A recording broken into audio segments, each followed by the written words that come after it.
Hello. I've decided to do kind of like some short intros for quite a lot of these videos, partly just so that there's like I suppose an introduction sets the context, right? So that's why I'm doing it. So this video is talking about God and atheism, and covering really, obviously that's a very big subject, so I'm certainly not claiming that we covered it in any comprehensive way. Suppose the context was really looking at there tends to be a very kind of rigid idea of what is meant by the word God, that is refuted by atheism. It's not, neither of us are what you could term theists, I guess. So it's not, certainly not a kind of evangelical intent. Really, it's more a critical eye on a very limited argument against theism, a very kind of binary, well, if it's not like this, then God doesn't exist. And so it's kind of a reaction to that. And hopefully we didn't go on too long. We're open to people's opinions about, what we say. And I suppose in reflection, I probably went off on a tangent. I think that's just something. I think that's the nature of the beast when it comes to kind of longer form conversation, anyway, to some extent. But I'm probably not the best at staying on objective all the time during those conversations. So please forgive me on that one. So we're not suggesting that this is a definitive. As probably all of our recordings, really, what we're kind of trying to do is just, we're mostly interested in, obviously mental health and philosophy, but also ideas. So it doesn't necessarily mean that what we're putting forward is, truth. We might try and aim at that, but anyway, see what you think. Okay, so our topic today, Roger, is God versus atheism.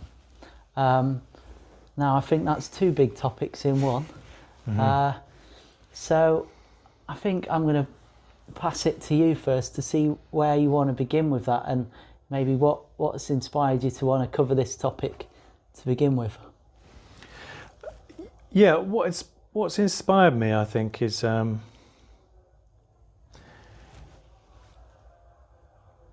hear a lot of people talking about the idea or the concept of God,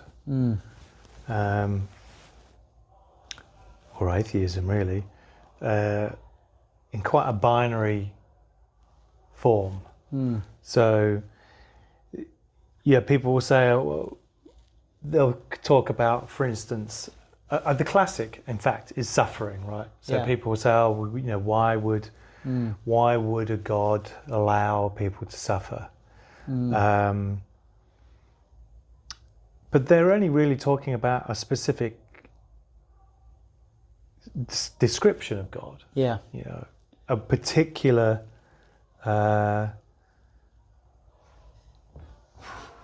Christian God, really. Because as I understand it, there's quite a lot of orthodox, more sort of Eastern Church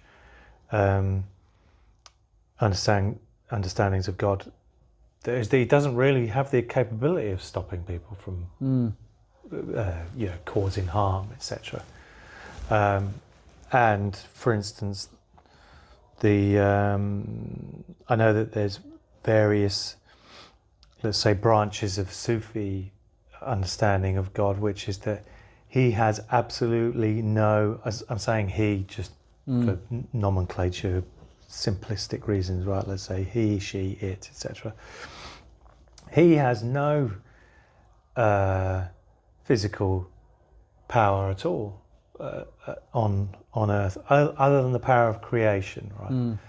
And then beyond that, that human beings are and part of the reason human life is so prioritized within those systems is that human beings are seen as the agents of God's will.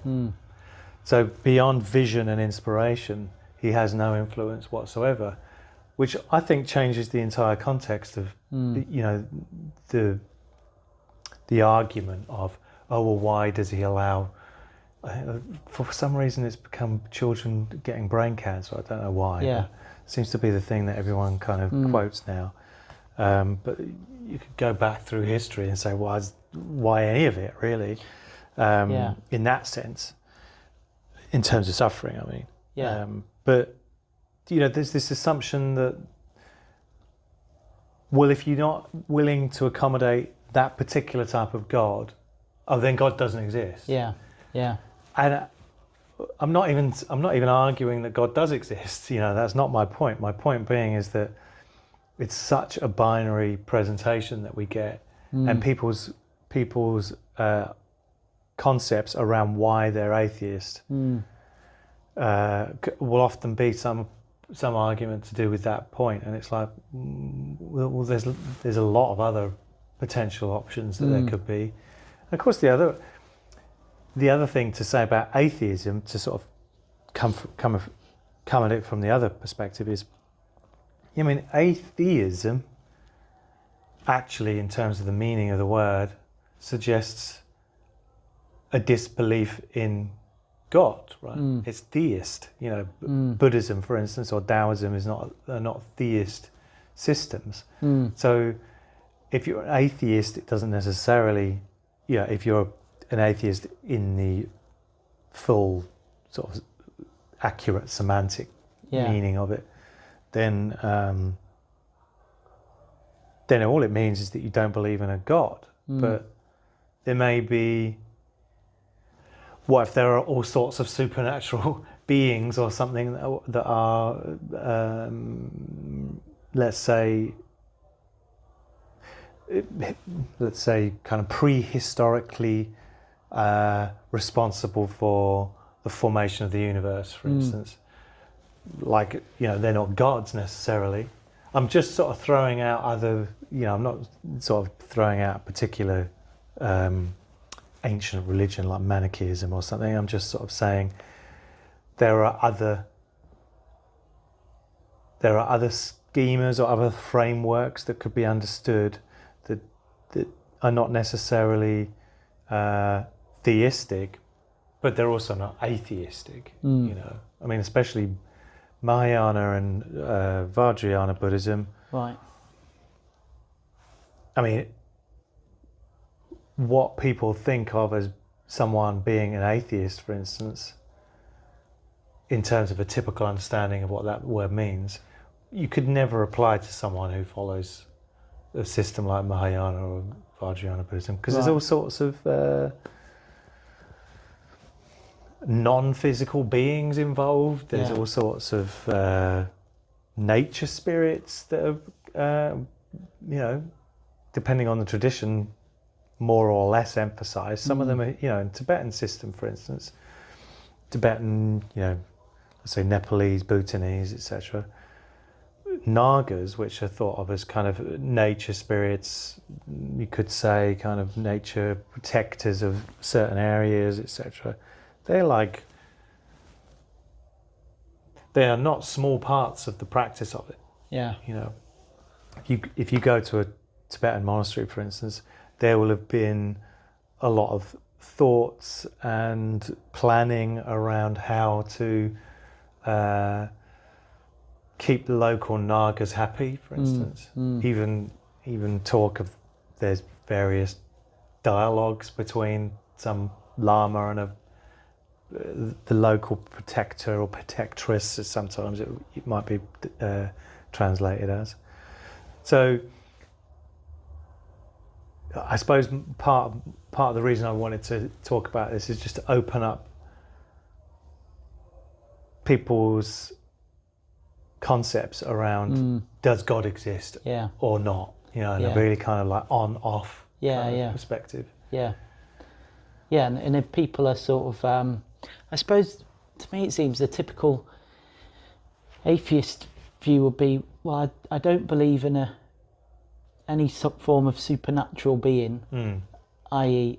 God. That, my understanding is that's what most atheists would sort of say they mean by God is a supernatural being, more specifically one who's created the world, and who has power, whether that's the power to create us and to decide what we do, or the power to create us and give us free will. But it seems that you're suggesting that perspective is, firstly very limited in the way that it defines what a God could be, and then limited in the sense that it might shut down or close people's minds off to other ways of thinking about God and thinking about other philosophies or belief systems such as Buddhism and certain forms of Buddhism. And of course the other thing is,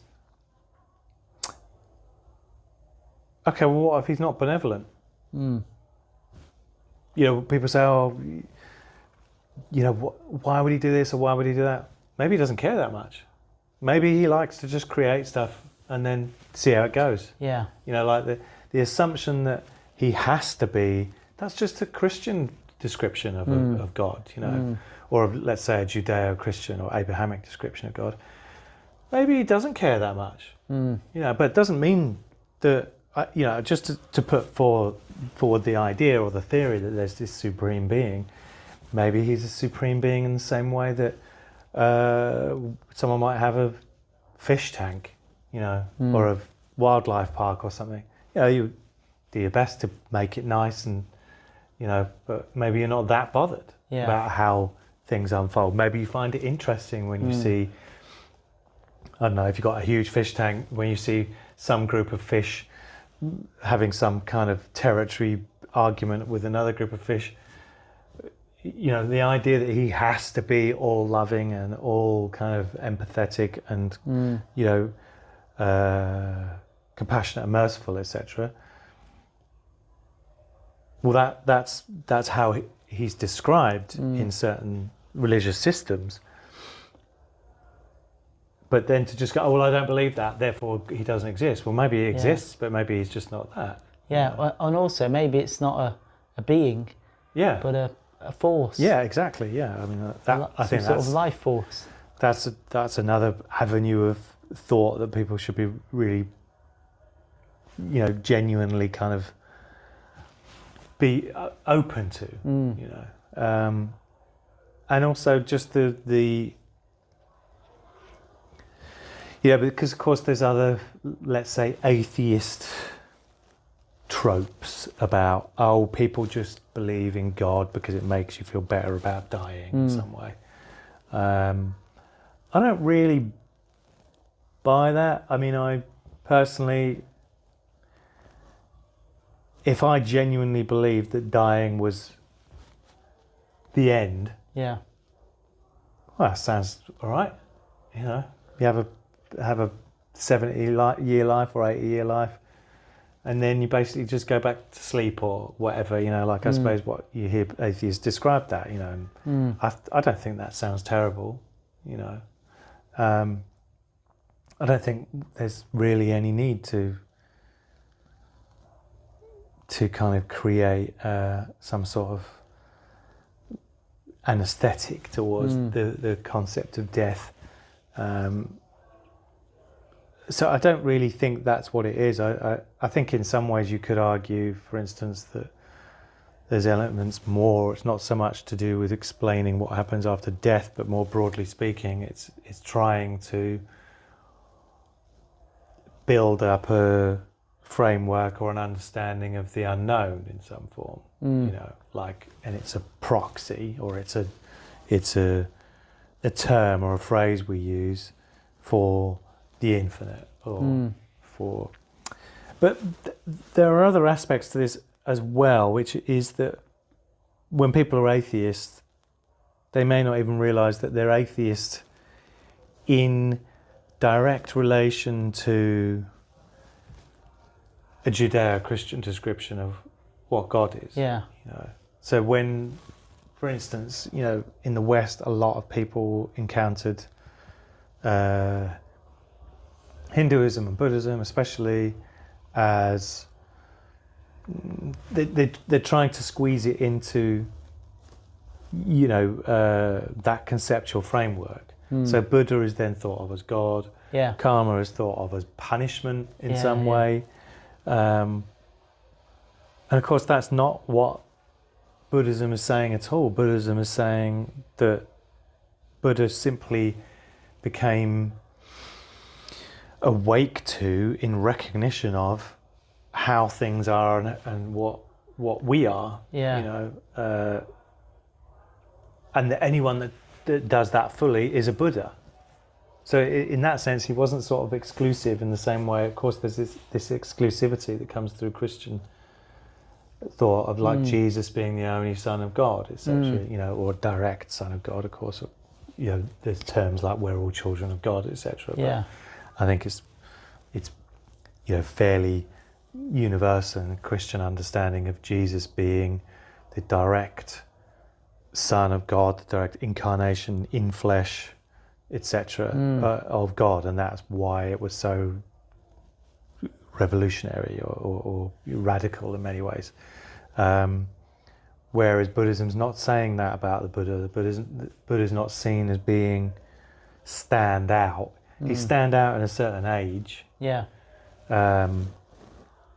as any Buddha would be, compared to people that are ignorant of their true nature. You know, I mean, that's just the contrast that's always going to be there. But equally, karma, you know, being thought of as punishment, karma is not really, you know, at least let's say the initial raw teachings about karma. You know, it was never about someone being punished. It was about, if you turn your mind to certain things in certain ways and your actions to certain things, then there's certain results. You know,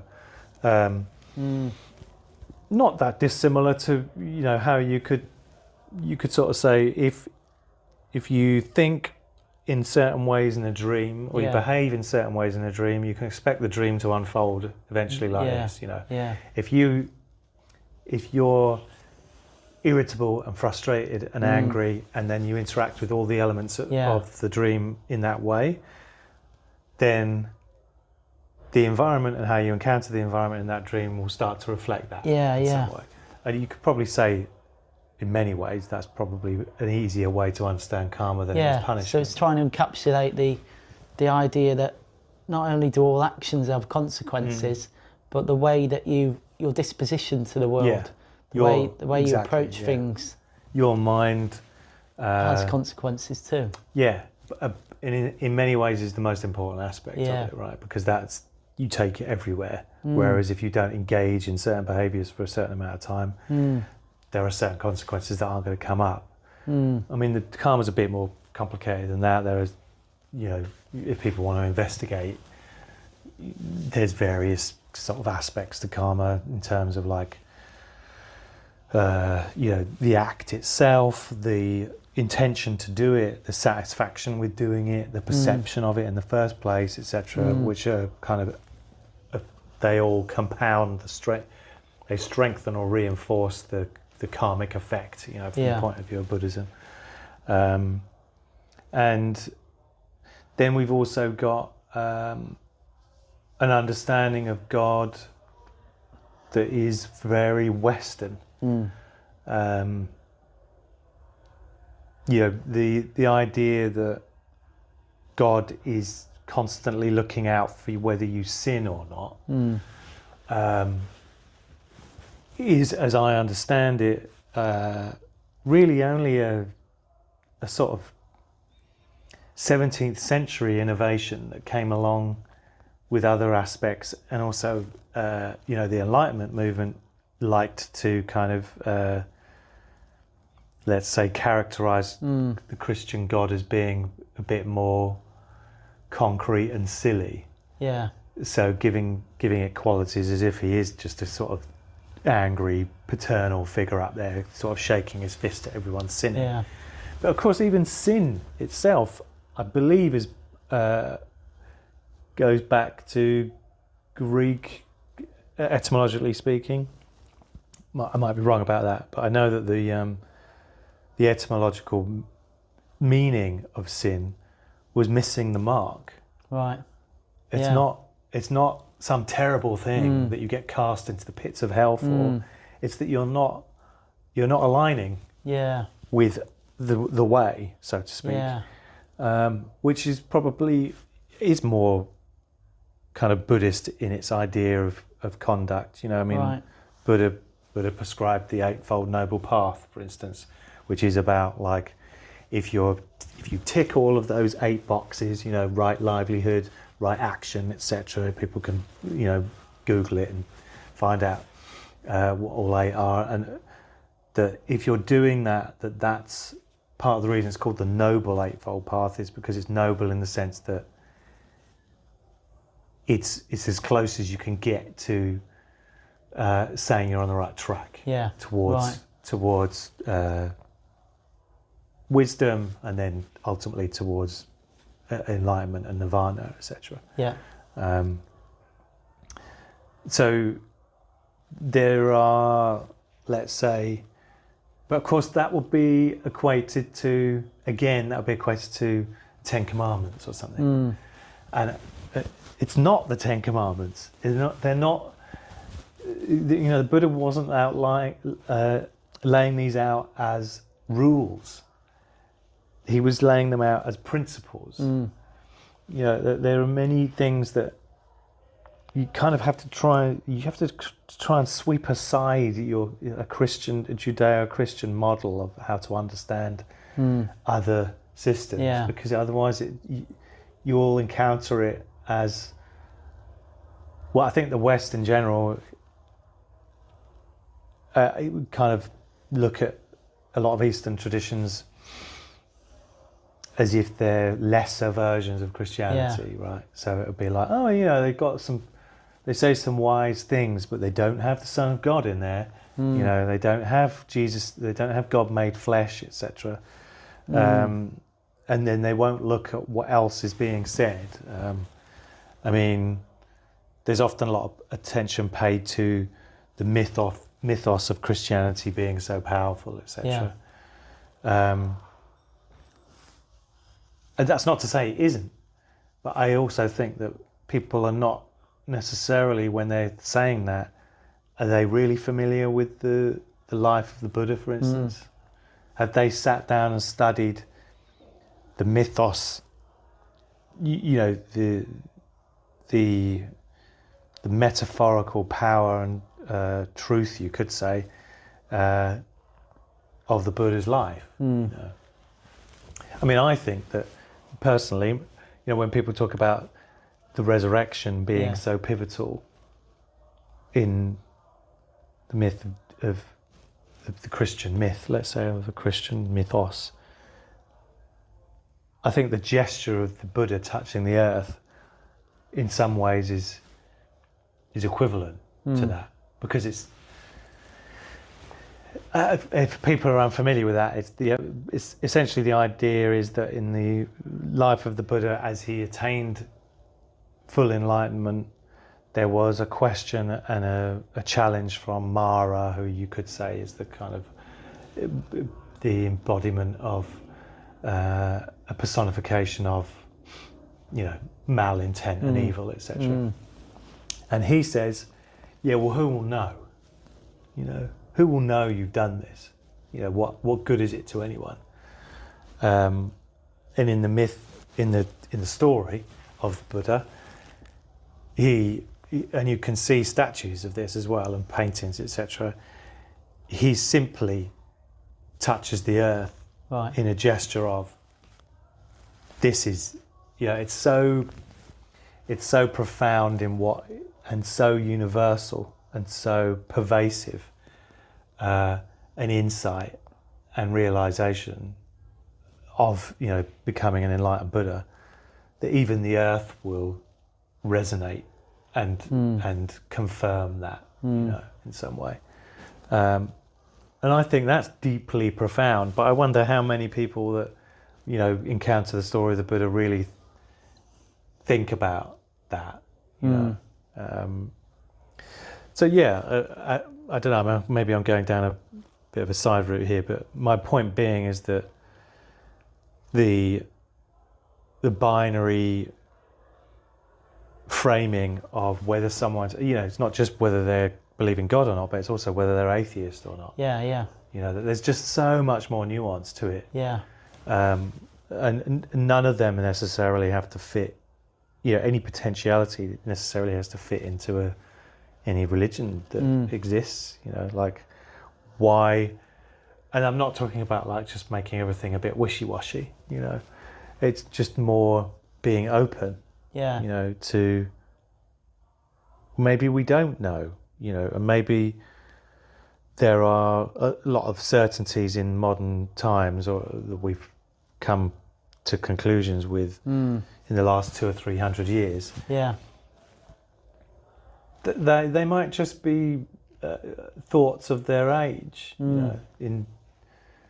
I mean, there's misconceptions about the people thinking that the Earth was flat. You know, that's mostly rubbish. You know, most people didn't think the Earth was flat.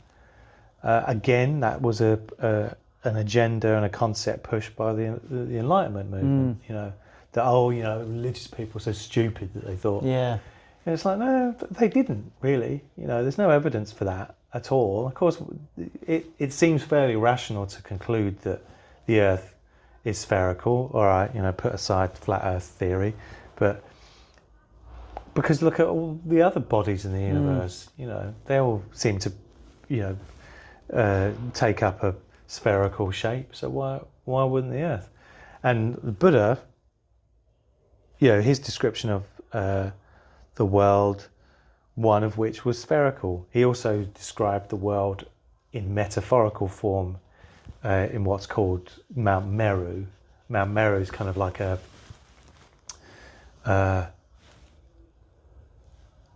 sort of, well, even to call it a mountain doesn't quite make sense because the shape of it's a bit odd. It's kind of like a geometric representation of the universe, really. Right. And it's got different stratas to it, different levels of certain beings and blah, blah, blah, blah, blah. But that was kind of more of a metaphor. But he also referenced the Earth as being spherical. Right. So, you know, I don't think... Of course, there's the geocentric idea. That, yeah, okay, people thought that the Earth was at the centre. But I think that's a fairly... I don't think that's particularly unreasonable. Of course, once you start observing the stars and the planets to a level of detail to the point where you're thinking, hang on, why? You know, like Copernicus recognised that if you actually change the centre of the galaxy to the sun, then suddenly all of those movements make sense. Yeah, you know? yeah. Like, but you know, that I don't think that's kind of a negation of people of antiquity as being stupid in some form. I mean, when you think about what people of antiquity achieved, I think it goes to show us like immense amounts of intelligence being exercised then, you know, especially with things like recognition of precession. You know, this principle of precession, that the Earth wobbles on its axis every, Right. I think it's every 10,500 years or every 11,000 years. Well, in order to see that and observe it takes a long time. And, you know, I don't think anyone, you know, people aren't, you can't be stupid and make that observation, is my point. Yeah. Right. And by the sounds of it, we made that observation thousands and thousands of years ago. So I don't think that the idea that, you know, again, religion or somehow emerged because people were just dumb. You know, Like, I think that's Yeah. a complete disservice to humanity in many ways. Yeah, well, at the beginning you mentioned the idea of people being religious because of being scared about what happens when you die, for example. And then you might also be interested in religion because of questions about, why does anything exist? But then there's also the question of how to live while you are alive. And it seems that what you're suggesting is, when it comes to that question in particular, it's worth being open-minded to religions, but also to things like, would you say Buddhism is a philosophy or a religion? And, another question in my mind as you were talking was whether are Buddhism and atheism mutually exclusive? Could you be an atheist Buddhist, for example? People claim to be, but no. I think that's not. You can't, and the reason you can't is because to truly be a Buddhist, which we're talking about a kind of official status as being a Buddhist, one needs to take refuge in the Buddha and the Dharma and the Sangha, right? Like that's the equivalent of being christened, right? Or having taking Holy Communion and confirmation, etc. So what does that mean? It means that you hold the three jewels, which is the Buddha, the Dharma, and the Sangha, as being above all other methods or ways of achieving, let's say, lasting satisfaction, even, but also, of course, liberation and realization, etc. And in order to do that, you're taking refuge in the Buddha as being a transcendental principle of the universe and reality. And Buddha nature, it does depend to some extent on what tradition you're looking at, is thought of as being luminous and it has luminosity and clarity to it, right? Which I would say are just a further refinement of the idea of awareness and consciousness, right? So it has a luminosity to it, as in there's like a sense of it being self-illumined. It's not dependent on anything for that, and it has a quality of clarity to it in some way, and again, that's not dependent upon anything. And then those qualities are, to some extent, manifested and embodied through beings in some way, and of course obscured by what are called the kleshas, like discursive emotions, etc. So in order to take refuge in the Buddha, you have to hold that as it's a type of belief, right? Like you can't, there's books written, I've seen books written like Buddhism without beliefs, etc. Okay, well, that's not Buddhism. That's taking certain principles out of Buddhism. And then saying it's Buddhism without beliefs. Well, okay, but that's not Buddhism. Because, again, the other aspect to Buddhism does require you to take seriously reincarnation, karma, and of course rebirth, as a consideration. If you start poo-pooing that and saying, I don't really believe in that, okay, well, you're not Buddhist. So, I think any system that takes a way of life and the implementation of the, let's say, the guidelines around that way of life beyond death, is more than just a philosophy. Right? It's a religion, Now, is it possible to take principles of Buddhism without believing in? Yeah, of course, I would say, and that's partly why it's become popular in the West, because people think that it's not got beliefs in it. But those, and they're more explicit, right? So in Buddhism, of course, there are practices of mindfulness and meditation and mantra practice and things like that. So of course, they're more, they're actions that you can implement in some form. Whereas of course with Christianity, for instance, the prerequisite is that you believe that Jesus was the Son of God and in the resurrection, right? So upon encounter with Christianity and taking it as a way of life, that's a primary. Whereas you could approach Buddhism from the periphery, so you can edge in and go, well, I'll try this meditation for a while, I'll try this mindfulness for a while, I'll try a bit of mantra practice or whatever, but I don't believe in that other stuff. And so that's why people can kind of say, oh, it's not religion. It definitely is. If anyone spent any time in a monastery of any sort of Buddhism, there's no denying it's a religion, and there's no denying that those people, the abbot or the monks in that monastery, they're not approaching it as like some kind of, it's too extreme for it simply just to be a philosophical way of life. Why would you restrict your engagement with activities that are your pursuit of dopamine, I suppose people would say, so why would you not have sexual relations? Why would you not engage with any intoxicants?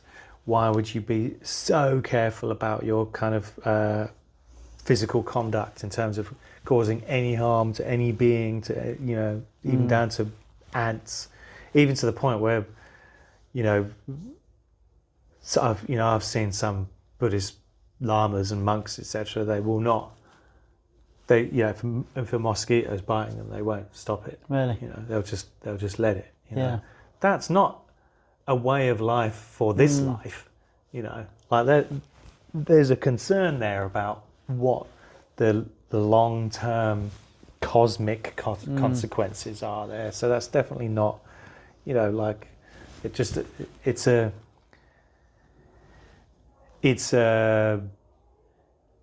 there's quite a lot of claims about Buddhism in the West, I find, that are kind of, they're flat. They try and flatten it into being simpler than it is. Oh, it's just a way of life. Oh, it's just a philosophy. It's like, it's not just anything. If you study it, there's no way you can just write Buddhism off as being that. So I don't know if I answered your question, but well, you basically said that atheism, you can't be an atheist and a Buddhist simultaneously. I mean, all right, you're an atheist in the sense that you don't believe in God, yeah. But even then, I mean, one thing to say about that is that actually Buddha never said that there weren't necessarily supreme beings. I mean, one version of the life story of the Buddha is that Indra, the king of the gods, presents him with the golden wheel of Dharma. And that's why, if you look at the top of a lot of, especially Mahayana style temples, there's it's the eight-spoked wheel of the Eightfold Noble Path, but it's also representative of this kind of gestural seal, almost like it wasn't just a gift. The Indra, the king of the Hindu pantheon, goes, take this, please teach. And in Mahayana and Vajrayana Buddhism, there is the God realm, right? So there's the realm of the kind of God realm is, if you're talking about I've got a block on the Sanskrit term. Anyway, the God realm, where there's a lot of just pure bliss, etc., going on. And that's seen as a result of certain meditative states. Right. So you die in a certain meditative state, and then you kind of, as a result of that, you end up in a, as you go through the death process, you end up being reborn. Or reborn is a difficult term as well, because we're not really just talking about birth in the conventional sense. It's that you manifest, or your mind experiences godlike bliss in some way. Right.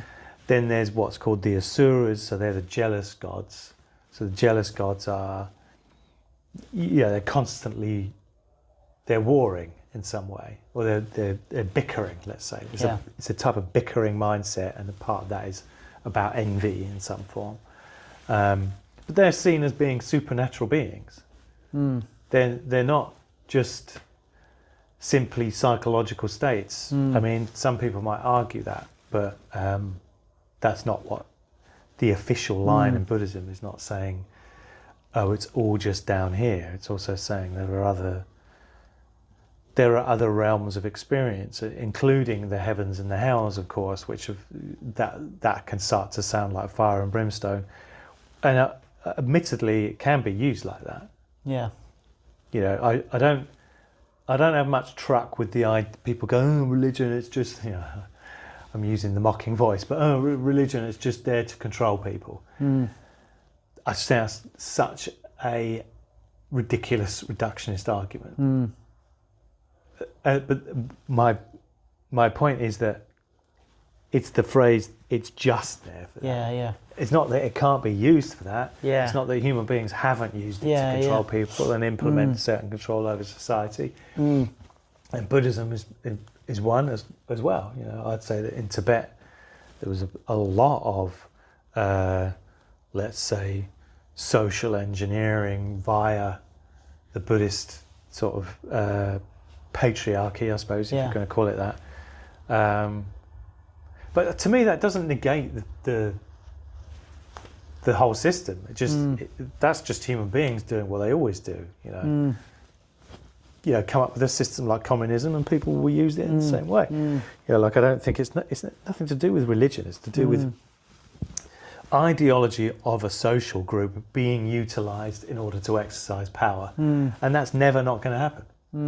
If you start a charity, for instance, with all the benevolent intention that anyone can have, once it gets to a certain size, there'll be certain figures that will be drawn into positions of power because they want to exercise that. It's got nothing to do with religion, really. It's just that religion can be used like that. Yeah. So I'm not sure where I was going with that, but anyway, my point being that there are definitely supernatural beings associated with Buddhism. Yeah. That's not to say that so there's what's called the 6 realms in Buddhism, the 6 realms of existence, right? Inclusive of, or including the God realm, jealous God realm, etc. And then you've got pretas, you've got human, animal, and like hell beings, etc. But they're also seen as being analogous of psychological states. So the God realm would be a kind of hedonism, really. The animal realm is just sense gratification. The human realm is seen as being one of the characterizations of the human state or the human realm is that we are motivated and driven by passion. Yeah. But passion in a broad sense, like that, and that's partly why we're so because passion is seen as a compulsion towards communication as well. Like communication is a form of expressing passion in some way.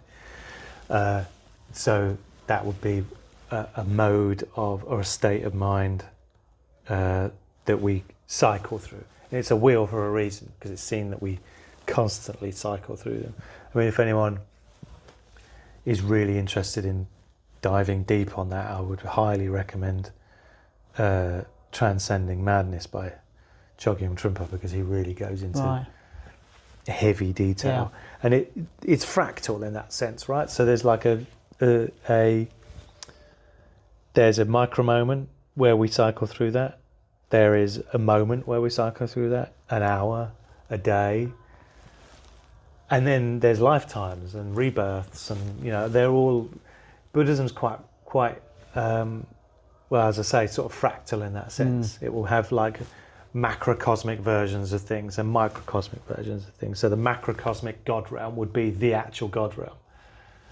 The microcosmic version of the God realm will be a certain mind moment, you could say, of some experience of bliss. Right. And then everything in between that, a day of it, a week of it, a holiday, a fortune that you happen to come by. But all of those things are seen as being impermanent. So you will cycle through them, like on different scales of time. Yeah. Some way. So where do you stand on all this, Roger? Would it be accurate to describe you as an atheist or not? And why? Definitely not an atheist in the broader sense of the word. I'm definitely an atheist if you're asking, do I believe in, a fella that's engineering or in that sense. But I am.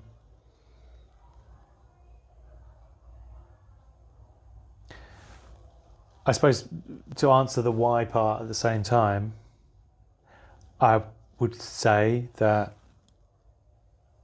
I've had experiences where, let's say, mind, time and space have been demonstrated to me that they're not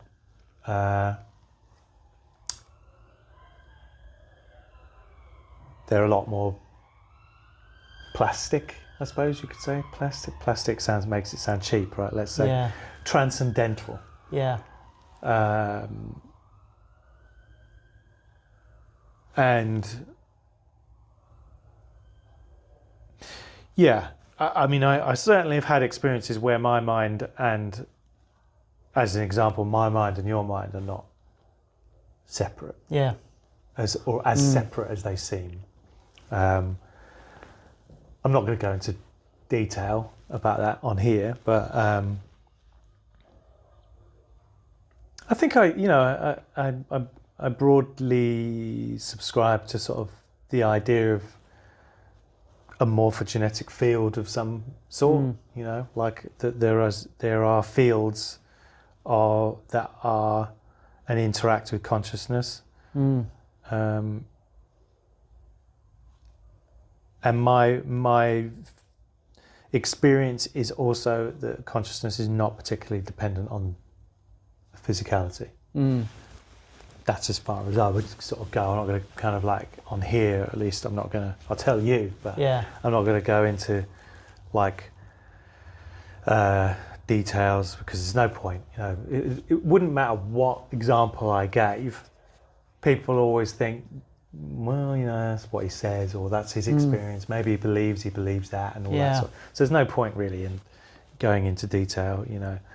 There's a great book by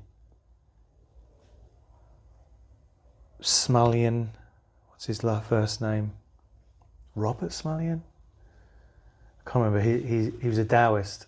Right. His surname's definitely Smulyan. Maybe I'll find out. I'll put it in the description. Yeah. He wrote a thought experiment almost of a dialogue between a human being having a conversation with God and talking, and the human being going, "Come on, just show me." Like show me something, and God basically saying, "There's no point, because if I show you it, tomorrow you'll doubt it." tomorrow you think it was a vision or just a hallucination or something. There's the only one way, and it's for you to find your way to it. There's absolutely no way I can convince you, it wouldn't matter what I did. Yeah. You know. Yeah. I could show you like the entire kind of spectrum of experience in paradise, for instance, and then once you were back here, you could just think you had some sort of Dreamt it. psychotic break or something. Yeah. You know?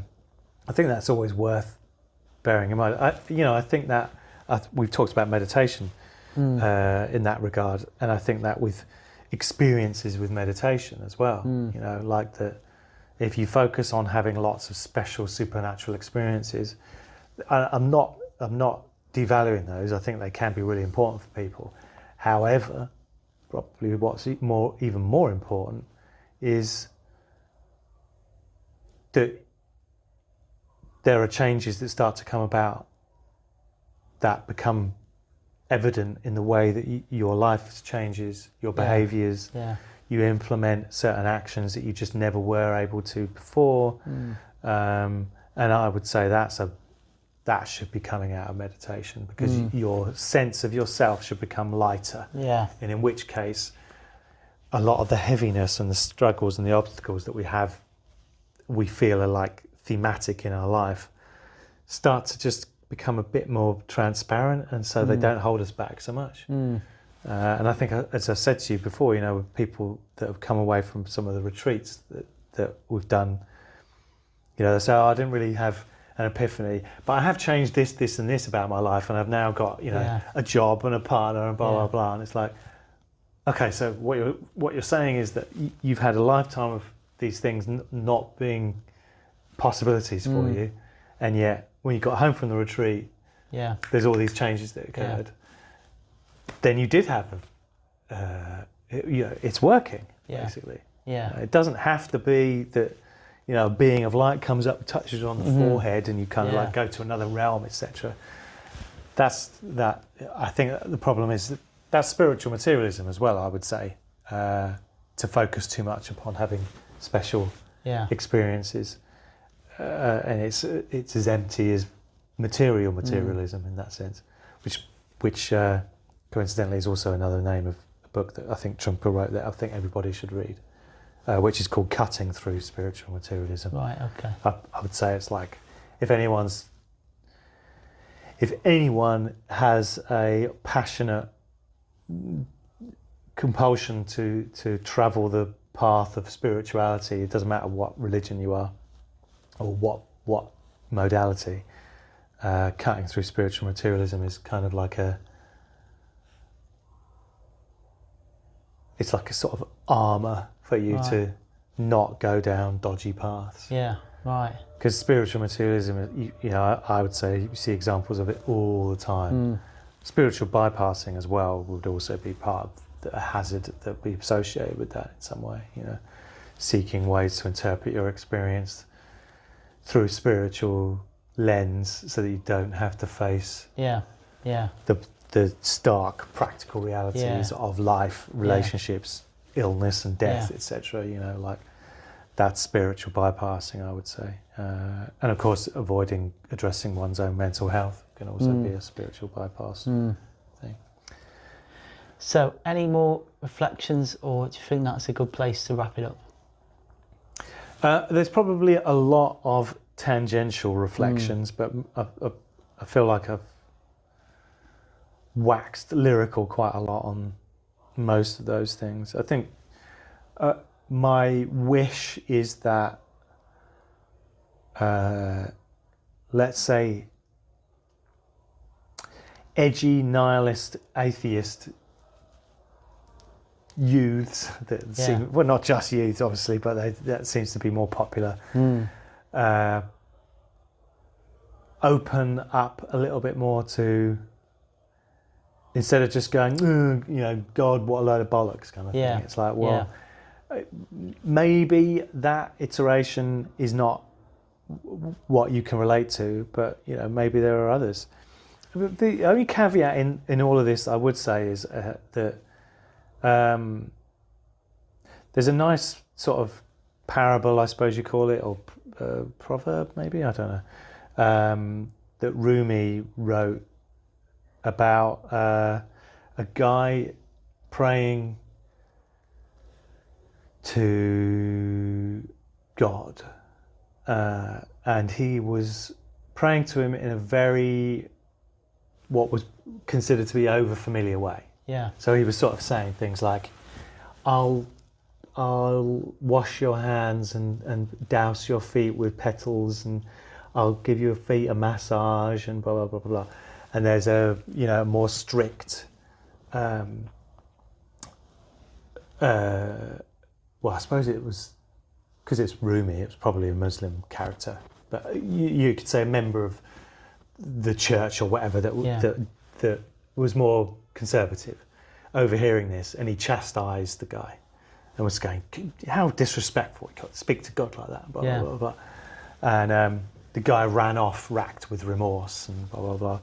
And then the more conservative guy I think he has some vision or something, and he gets, that's right. So I think Gabriel or something descends and says, what right have you got to dismiss or shun one of ours away? Like he's relating to the transcendent in his own way. And if that means that he does it via a concept that he's treating, this transcendent in some sort of spa, just leave him to it. Like let him. That's his method. Kind of. That's his method for getting deeper into it in some way. And then he gets racked with remorse, and then they meet up again, and they both kind of reconcile.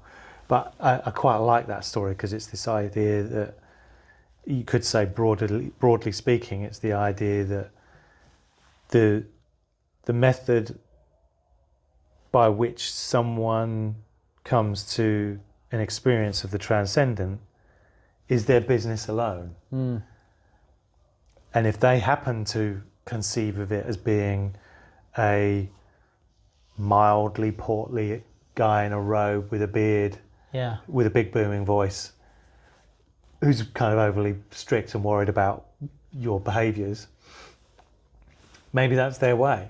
It doesn't mean that we have to accept that as the baseline ontological primary of the essence of existence in some way, but just that's a way that someone is making their way to it. I mean, Buddhism is understood like that in many ways, whether it's considered to be kind of a bit patronizing or not. The vehicles of Mahayana and Vajrayana consider the other vehicles to be valid methods to experience, for instance, the emptiness of self. But they don't see them as being the ultimate vehicle. But it's like, okay, that's a way. And more broadly speaking, they see other systems as long as there is the two principles of kindness or compassion and wisdom that are being applied, regardless of whether you're Sikh, Muslim, Christian, or Hindu. Those are seen as valid paths that will bring one to a certain level of realization. Not to full Buddhahood, but that's very, very specific in Buddhism anyway. So from the point of view of Mahayana, for instance, the Theravadan path does not bring one to full Buddhahood. It just removes one from samsara. And you realize emptiness of self, therefore you're not subject to samsara anymore. But then if you're looking at it from the point of view of Mahayana, the idea is at some point, the Buddhas or the Bodhisattvas will come and kind of give you a nudge and say, right, come on, you need to get further on the path. It's a bit like sort of the executive team in a company kind of going, come on, we need to move you on, and the company kind of thing. It's, like we can't just have you removing yourself from samsara. We need you to get on the path of bodhisattva and start liberating beings as well. I don't know if I kind of went too far with that, but anyway, that's my answer. Right. Okay. Well, yeah. I feel like unless there's any more you want to add. No, I think any more I want to add will probably come via other things that we talk about in the future. Yeah. Yeah. So in that case, probably a good place to wrap it up then. Yeah, I think so. Thanks. All right, then. Thank you.